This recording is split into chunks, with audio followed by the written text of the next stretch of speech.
Shabbat Shalom Mevorach. Mes très chers amis, on est parachat de Trouma cette semaine, c'est 1780, mais d'Aber Israël Chavim Bira Anana.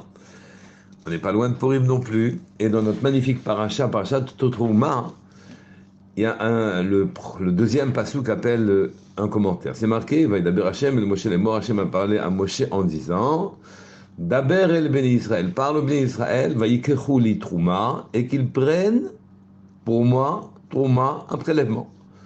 Mais et kol ish asher yidvenu libo, de chaque homme dont le cœur le porte généreusement à donner, tikrou et troumati, vous prendrez ce prélèvement. Il y a ici un redoublement, une redondance qu'il faut expliquer. On vient de dire qu'ils doivent prendre un prélèvement, c'était suffisant, il y avait une mitzvah de prélever, des choses matérielles pour pouvoir leur donner une destination spirituelle, faire un prélèvement de toutes sortes, des tissus, de tout ce qui permettrait de construire des bois, tout ce qui permettrait de construire le Mishkan, le sanctuaire dans lequel résiderait Hachem.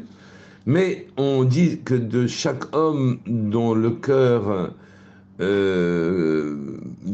était généreux, alors on devait prendre ces prélèvements. Nous savons qu'en vérité, il y a une partie de prélèvement qui était obligatoire, mais et qui ne l'était pas. Donc il faut expliquer ce pasouk. En plus, il faut expliquer pourquoi Akadosh Baruch Hu demande qu'on prenne pour lui. Mais tout est à lui. Tout est à lui. Qu'est-ce que ça veut dire on prend pour lui? Pour expliquer tout ça, hein, je voudrais vous rappeler, dans le Beit HaMikdash, aussi dans le Mishkan, dans le sanctuaire, la première pièce s'appelle le Kodesh, la seconde pièce s'appelle le Kodesh HaKodashim, elles sont séparées par une parochet, par un grand rideau.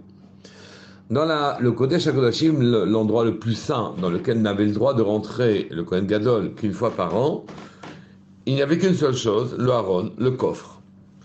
Dans ce coffre, il y avait les tables de la loi, les louchot, les premières qui ont été cassées, les secondes aussi, celles qui étaient restées intactes, et on mettait aussi dans ce Sefer Torah, on mettait aussi dans ce Haron un Sefer Torah, il y avait aussi une portion de manne, et tout ce que ce Haron contenait, ce coffre contenait, qui était recouvert par la caporette sur laquelle il y avait les fameux chérubins, les deux formes angéliques qu'il y avait au-dessus.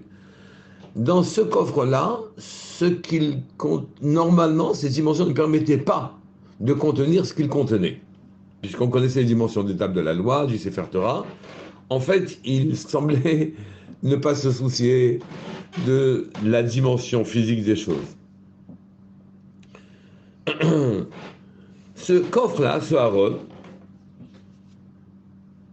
Ishayahu, 100 ans avant la destruction du premier Beit HaMikdash, du premier temple, Ishayahu savait le désastre vers lequel on se dirigeait, il l'a enterré. Le désastre, la destruction était inéluctable. Et donc, pendant 100 ans, lors du premier Beit HaMidrash, on est resté sans Aaron dans le Kodesh HaKodashim. Et donc, il n'a pu être pris ni à Babel, quand les Babyloniens ont conquis Israël, ni à Rome, puisque dans le deuxième Beit HaMikdash, il n'y avait pas du tout de Aaron. À aucun moment, il y avait un Aaron. Pourquoi il n'y avait pas de Aaron? Parce que le Aaron devait contenir ces choses saintes, et que il n'était plus, la dimension, la signification du Aaron n'était plus en rapport avec le monde juif tel qu'il se trouvait à ce moment-là. Leurs aspirations étaient insuffisantes, et donc il a été enterré. Un Kohen qui était inapte au service de la Kehuna, et qui donc devait se contenter de vérifier les bois que l'on brûlait pour entretenir le feu sur l'autel, a cru comprendre où était caché le Haron, en voyant une dalle branlante. Il s'est empressé de courir à l'extérieur pour pouvoir révéler ce qu'il avait découvert, mais il est mort. Il est mort. Donc, concernant le Haron, ses dimensions étaient brisées. Une amas et demie sur une amas et demie, grossièrement 80 cm. sur 2 amotes et demi. C'est le seul meuble du sanctuaire qui avait des mesures brisées, qui est en train de nous signifier en quelque sorte que ce n'est pas fini. Ça appelle un complément. Ce n'est pas en soi quelque chose de complet. Ça cherche à briser la finitude pour accéder à de l'infini. Mais plus étonnant encore, les mesures du Kodesh HaKodashim, l'endroit où se trouvait donc ce Aaron, telles qu'elles ont été données, cette mesure précise, quand on remesuré la dimension qui allait de la paroi du Kodesh HaKodashim au Aaron, qu'on y a ajouté la dimension du Aaron, et puis qu'on a ajouté, enfin qu'on a additionné la dernière partie, c'est-à-dire depuis le Aaron jusqu'à l'autre paroi, eh bien on avait exactement la même dimension. On aurait pu dire que le Aaron ne prenait pas de place. Mais qu'est-ce que cela signifie? Qu'est-ce que cela signifie? Est-ce que le Aaron existe ou il n'existe pas? Et quel est le message qui nous est délivré en nous donnant ce type de considération et d'information? En fait, souligne Rav Kalmishkal Kolonimos, le Mishkan, le sanctuaire, et après le Beit HaMikdash, suivait le plan de la création. Je m'explique. Hachem est infini, et s'il est infini, il ne laisse aucune place à des créatures, par définition, finies et limitées. L'infini ne peut pas créer le fini. Et s'il est là en tant qu'infini, il n'y aura rien d'autre que Hachem, que lui. Aussi s'est-il caché, laissant de l'espace à autre chose. Espace, c'est halal. Et halal, c'est la même gematria que chaim. Et donc l'espace, en vérité, d'où il s'est écarté, caché, oui, nous laisse de la vie. Nous laisse la vie. Mais de notre côté, il y a un paradoxe. C'est que si jamais il est caché, qu'on ne le voit pas, il est lui-même la vie, et la vitalité de toute chose. Alors à ce moment-là, s'il n'est pas là, il ne peut pas y avoir de vie. Donc il s'est écarté, il s'est caché pour nous donner la vie, mais s'il n'est pas là, il n'y a pas de vie. Aussi, dans cet espace, Hachem a fait entrer un or spécifique. Un or, une lumière spécifique de sa présence infinie. Et cette lumière, il l'a contractée, en fait, comme une ligne. La ligne est une figure géométrique qui est infinie aux extrémités, mais sur ses côtés, elle n'a pas de dimension en quelque sorte. Elle est très fine, elle est infime. Et ceci a permis en quelque sorte de faire rentrer dans notre espace une dimension infinie, une lumière infinie et finie en même temps. Ce cave-là, cette ligne de lumière, a apporté la vie à tout ce qui existe dans notre univers à nous. Dans les 4 yesodot, dans les 4 fondements, aussi bien le minéral que le végétal, que l'animal, que l'humain, ont besoin de recevoir de la vie, qui est quelque chose qui est infini, mais de la contenir, cette vie-là, dans quelque chose qui est fini, dans le corps. Et donc, il y a un endroit où se rejoignent le fini et l'infini. Reprenons.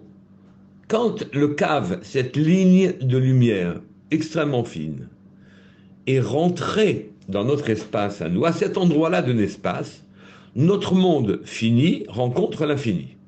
La lumière et la vie a pu se répandre dans cet espace-là, sans pour autant qu'elle ne gêne l'existence de créatures finies. Le Sinaï était aussi un point de rencontre entre le ciel, les cieux et le terrestre, entre Hachem et l'homme. Hachem a préparé cet endroit-là. Il lui a dédié une dimension. Cette préparation a permis de créer un point de rencontre. Un point de rencontre entre le fini et l'infini. Mais quand on est descendu du Sinaï, Hachem nous a demandé, a souhaité que nous nous efforcions nous-mêmes de créer, un pont, un endroit de jonction entre le fini et l'infini, qui sont naturellement le Mishkan, le sanctuaire dans le désert, ou le Beit HaMikdash sur terre à Yerushalayim. Dans le Beit HaMikdash ou dans le Mishkan, donc on voit ici des kelim, des meubles, des ustensiles, oui, où la matière, malgré sa limite, embrasse l'illimité, embrasse l'infini.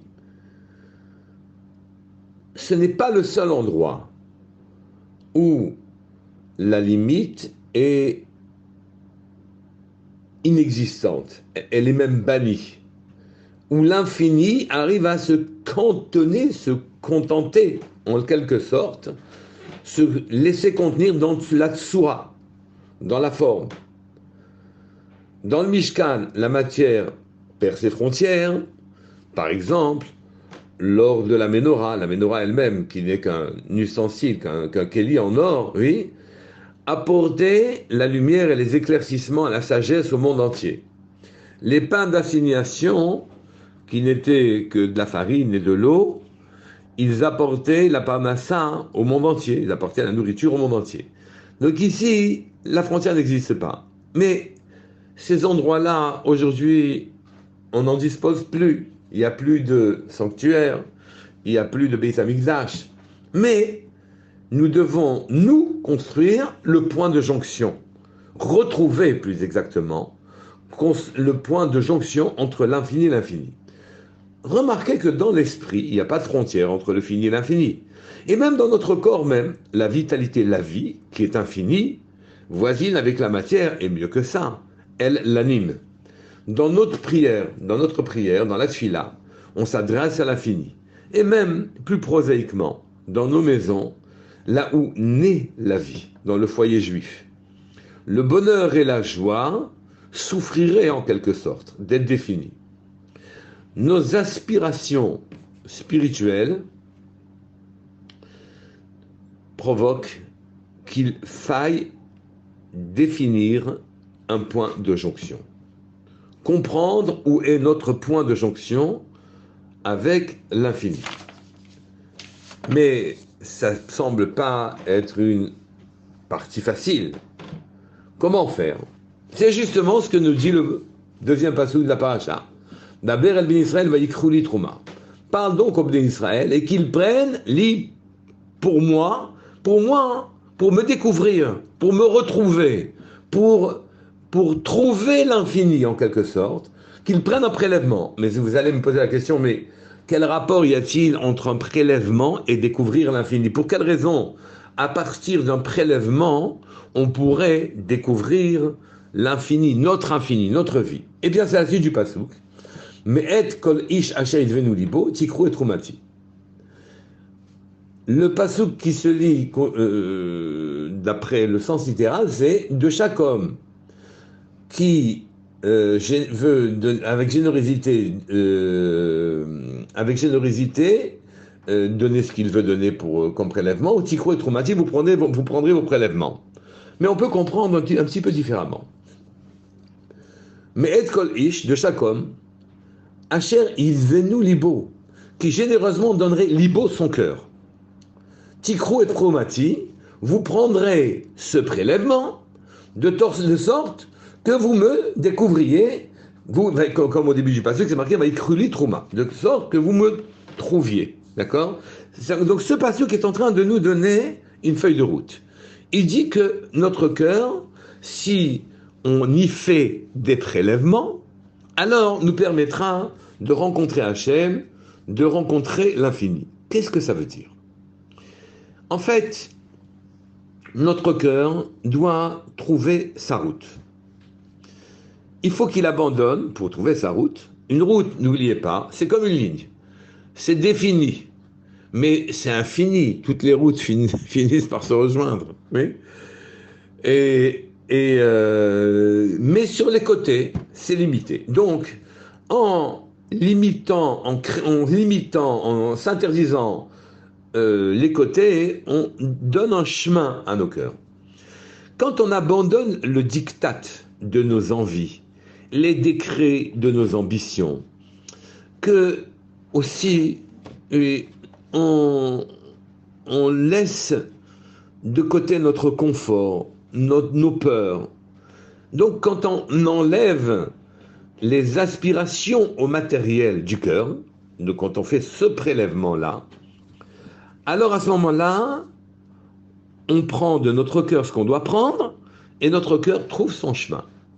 Et trouver son chemin, c'est le chemin vers Hachem, le chemin de l'infini. Vaïkrouli, vous prendrez, pour moi, veut dire, vous prendrez pour me trouver une trouma, un prélèvement.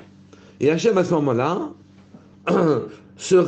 notre cœur sera ouvert, alors qu'il est fermé par la puissance de nos instincts terrestres, par la force de nos passions pour la matérialité, nos ambitions pour le kavod que l'on doit recevoir. Oui, notre cœur se ferme. Il suffit d'enlever un peu de sa matérialité, d'en faire un prélèvement et d'offrir cette matérialité à Hachem. Ce n'est pas qu'on va devenir kadosh par ce fait-là, c'est que la porte de la gdusha nous sera ouverte. Si on recherche la gdusha, si on cherche à s'élever, eh bien, ça commence par créer des sentiers dans notre cœur, des sentiers dans notre tête. Et les sentiers, par définition, négligent s'ils se trouvent à droite et à gauche, à notre droite et à notre gauche, et nous ouvrent un chemin central qui nous permettra de trouver une voie vers ce qu'on ne sait pas encore, vers l'infini. Pour le trouver, on prend quelque chose. Et ça marche comme ça aussi dans la matière elle-même. Quand on prélève de nos fruits que l'on a reçus de la part d'Hachem, quand on en prélève une partie et qu'on le donne aux personnes à qui on devait le donner à l'époque où c'était possible, et aujourd'hui quand on ne les prend pas, tout simplement, eh bien, les pommes que l'on a prélevées, les fruits que l'on a prélevés, elles ont une gdusha qu'elles n'avaient pas auparavant. Donc il suffit d'enlever de la matière pour trouver de la gdusha. C'est ça que veut dire le pasouk. Vaïkrou li trouma. Qu'ils prennent pour moi, pour me trouver un prélèvement, qu'ils donnent une partie de son cœur. Et quand son cœur est délesté de ses passions pour la matière, il ne peut que rencontrer l'infini. Et ceci est en grand rapport avec la fête de Purim, mais on en parlera après Bezrat Hashem Itbarach. Shabbat Shalom Mevorach à tous, Kol Tuv, qu'Akadosh Baruch Hu nous permette, à nous aussi, de nous ouvrir à l'infini. Kol Tuv.